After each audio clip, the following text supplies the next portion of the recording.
Hello everyone, my name is Jordan. Today we're going to share a story that's both shocking and sad. Let's start from a day that seemed perfect for a young boy named Nolen Buchanan. He was 16 years old and thought Monday, September 14th, 2015, was the best day of his life. The day before, he had a great time with his girlfriend. They went to church in the morning with her family, hung out with friends, and had a romantic evening. Waking up next to his girlfriend, Nolen felt on top of the world. He felt like a big businessman ready to take on anything. He was set to inherit his family's construction business and had big plans to make it even better than his dad did. But things took a dark turn. By October 1st, 2015, Nolen's life changed drastically. He was arrested at his high school in Bonita, California. After spending some time in a juvenile center, he was found guilty by a jury for a terrible crime. They decided in just 2 hours, and Nolen was sentenced to 150 years in prison, though he could ask for parole after 25 years. This was a shocking end to his dreams. People who knew Nolen were surprised. They thought he was a good kid who cared about school and was kind to others. So, what exactly happened that led to such a tragic turn in Nolen's life? Let's dive into the details of this horrifying case. Molly first met Adam Buchanan when she applied for a job at his company. Adam was a single dad, running his business and taking care of his son Nolen from his first marriage. Molly, with her bright and friendly personality, quickly caught Adam's attention. They fell in love, and Molly moved in, hoping to create a loving family together. Soon they had a son named Gavin, and it seemed like they were a happy family of 4.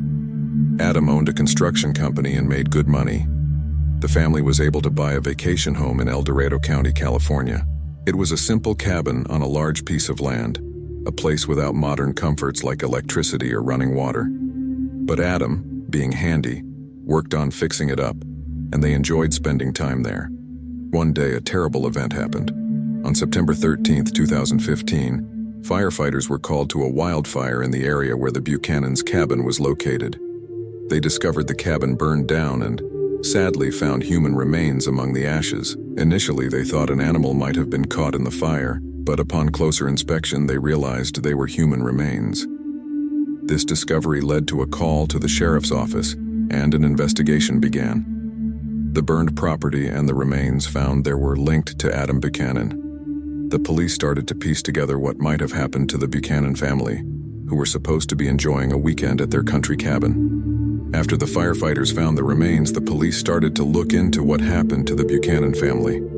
They first went to the Buchanan's main house to see if the family was there. When they arrived, they met Nolen, Adam's son from his first marriage. Nolen seemed surprised to see the police and told them his dad, stepmom Molly, and half-brother Gavin had gone to their country cabin for the weekend. The police were trying to figure out if the remains found were the Buchanans. The discovery of 2 people's remains at the cabin site was alarming, and the family was reported missing. The next day, police talked more with Nolen and also met Adam's parents, who were worried because they hadn't heard from Adam or Molly. The investigators learned that the cabin, although it had no power, had gas cylinders, which could mean the fire was an accident or done on purpose. As they dug deeper, they found out more about the family and their business.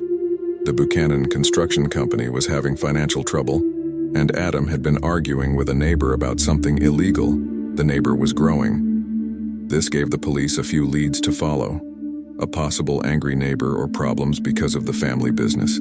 As the investigation went on, the police looked into the neighbor who had arguments with Adam about the illegal plants. They thought maybe this neighbor, upset by Adam's threats to call the police, could have done something terrible to the family. The police talked to many people living nearby and finally found the neighbor. He admitted he had argued with Adam, but said they resolved their issues. Plus, he had a solid alibi for the time of the fire.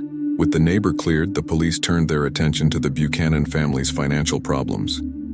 They learned the construction company was in bad shape, owing more than $30,000 and having to let go of employees. This new angle made the police wonder if a former employee, angry about losing their job, could be behind the tragedy. Then, a breakthrough happened. A local high school was cleaning up a park near the Buchanan's company. when they found a purse with Molly and Adam's IDs and a .22 caliber rifle hidden under some bushes. This discovery was a big clue. It suggested the family was targeted by someone they knew, someone who then tried to hide the evidence near their business. The police now had to consider that the crime was connected to someone from the Buchanans' personal or business life, not a random act of violence. They started to piece together the events leading up to the family's disappearance, focusing on the last known activities of Adam and Molly Buchanan. The discovery of the purse and rifle near the Buchanans' business was a turning point in the investigation.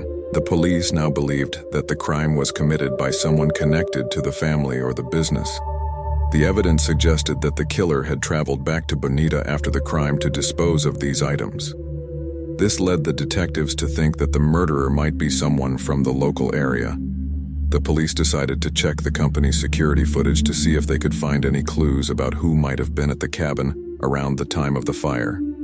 They were in luck. The camera, which was supposed to watch over the company's property, also showed part of the parking lot. This footage revealed something unexpected.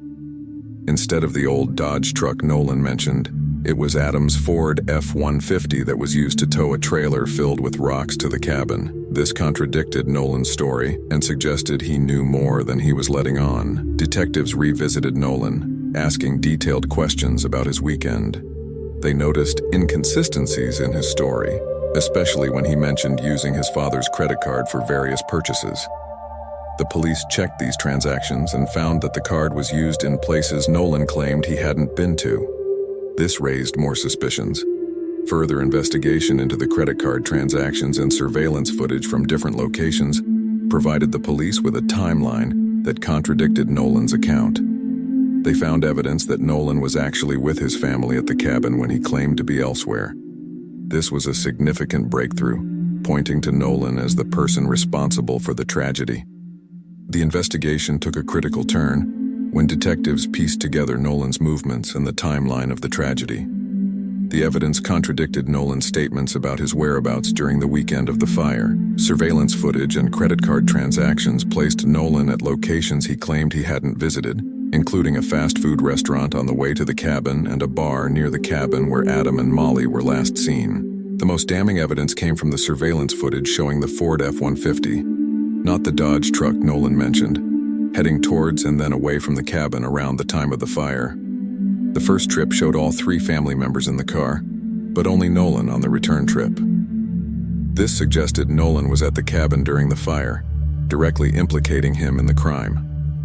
Detectives also discovered that Nolen had used his father's credit card for purchases in Bonita the morning after the fire, further proving he had returned from the cabin alone. The forensic analysis of the rifle found near the Buchanan's business matched Nolen's fingerprints, sealing the case against him. Confronted with the overwhelming evidence, Nolen's story began to unravel. The police had gathered enough evidence to charge him with the tragic deaths of his father, stepmother, and half-brother. The motive appeared to be a combination of family tensions, financial disputes, and Nolen's desire to take over the family business. Nolen Buchanan faced trial for the murder of his father, stepmother, and half-brother. Despite the evidence against him, Nolen pleaded not guilty, claiming self-defense. He told a story of a family argument gone wrong, suggesting his father was the aggressor. Nolen claimed he only grabbed the rifle to protect himself, and in the chaos, accidentally shot his family members. He said he set the fire in a state of panic, hoping to erase the evidence of the tragic incident. However, the evidence presented by the prosecution painted a different picture. Forensic analysis showed the shooting angles and the positions of the victims contradicted Nolen's version of events. The discovery of the victims' belongings and the rifle, along with the surveillance footage and credit card transactions, suggested premeditation and an attempt to create an alibi. The jury was not convinced by Nolen's defense. They found him guilty of 3 counts of first-degree murder, based on the overwhelming evidence of his planning and execution of the crime. Nolen was sentenced to 150 years in prison, with the possibility of parole after 25 years. The judge, in her sentencing, mentioned the tragic nature of the case, highlighting the loss of life and the betrayal of family trust. She expressed hope that Nolen would reflect on his actions and find a way to change his path. despite the likelihood of spending the rest of his life in prison. The Buchanan family tragedy left the community in shock. It was a stark reminder of how deeply hidden family issues can lead to unimaginable outcomes. The case also highlighted the importance of thorough police work and the role of forensic evidence in solving crimes. Nolen continues to serve his sentence, and the case remains a somber chapter in the local history. A story of a young man who, in pursuit of control and due to unresolved family conflicts, committed an unforgivable act against his own family.